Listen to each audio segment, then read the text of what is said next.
Good morning children. Today I am back with another video of explanation of physical deviation of North America. The physical deviation of North America has four main deviations, that is Western Cordilleras. Western Cordilleras are the Pallor mountain range. The brown lines are indicating the mountain range that are parallel to each other. The next important physical deviation which you are going to study is the Appalachian Mountains towards the east. Towards the north we have Canadian Shield.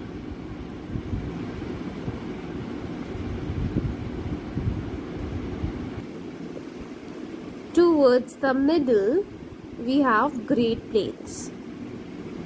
Okay, let us get started with the Western Cordilleras. That would be today's topic. This mountain, these are the Pallor Mountains. Okay, it has started from Alaska Range in the north, Alaska Range as you can see, and it is coming down towards the south towards the Panama Range. This is Panama Range. Okay, from the Alaska to the South Panama. And what is the distance between the range? It is about 6,500 kilometers. Range, you know, a chain of mountain is called range, and these mountains are parallel to each other. They are not intersecting or crossing each other. Rocky Mountains are the easternmost and the most prominent range in the Western Cordilleras. So Rocky Mountain eastern towards the Western Cordilleras. This is Western Cordilleras, and this is eastern towards the Western Cordilleras. This is Rocky Mountain. It's the most prominent one. Okay. The other mountains of the the Alaska ranges, Coast Range, and then Cascade Range, the Sierra Range, as you can see here, the Sierra Range,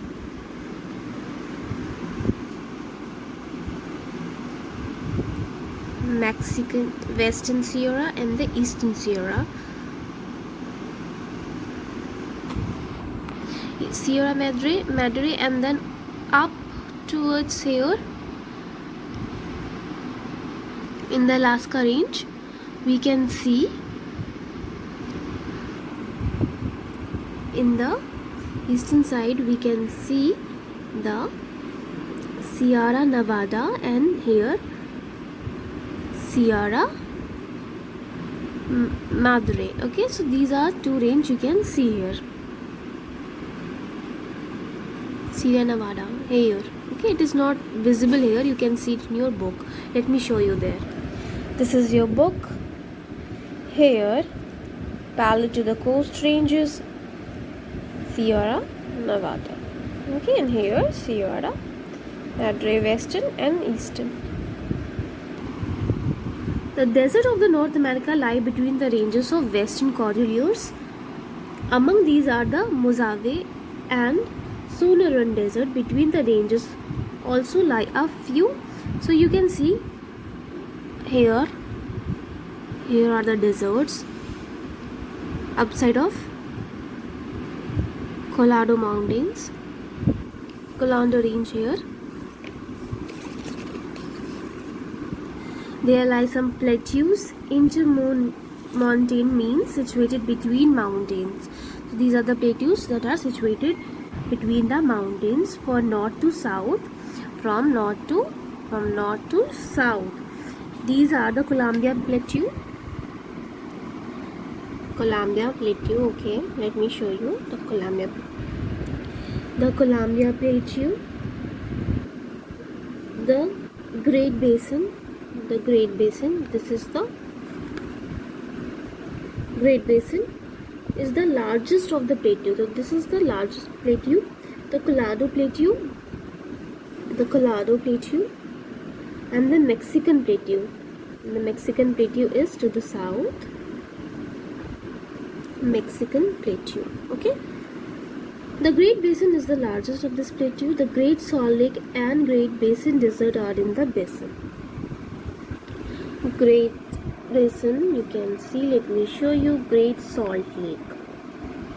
Okay, fresh water, the fresh water is present here in a large amount. Okay, largest fresh water you can be seen here.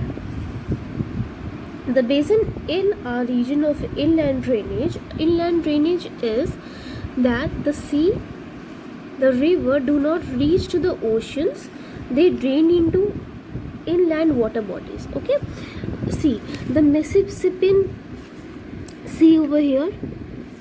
Let me just scroll it down a little bit. The Mississippi River is coming towards the south, and it is falling to the Gulf of Mexico. Okay, it is falling to the Gulf of Mexico. Upside, Mackenzie River is again floating towards the sea. Arctic Ocean is merging to the Arctic Ocean. Beaufort Sea and other seas are merging, but these rivers are not merging with oceans. They are not getting mixed into oceans. They are inland floating, and they are inland water bodies. Okay, so obviously when there are plateaus and mountains, plateaus are there between the hills and mountains, there has to be the river. Okay, because in high range snow is there, and snow creates water, it creates a river. Then what happened? River Colorado and its tributaries have cut deep gorges and canyons. Gorges are the steep narrow valley between the hills and mountains. Okay, into the soft rock of the plateau, the Grand Canyon of the River Colorado is the largest of such canyons. It is the largest of such canyons. At place it is more than 1 kilometer deep. Tourists from all over the world come to appreciate the majesty. Children, this is narrow from the north, and this comes narrow towards the south.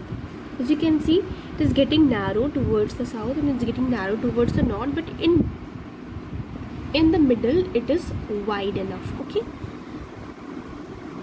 so in the Alaska region there are mountains, plateaus and gorges and canyons.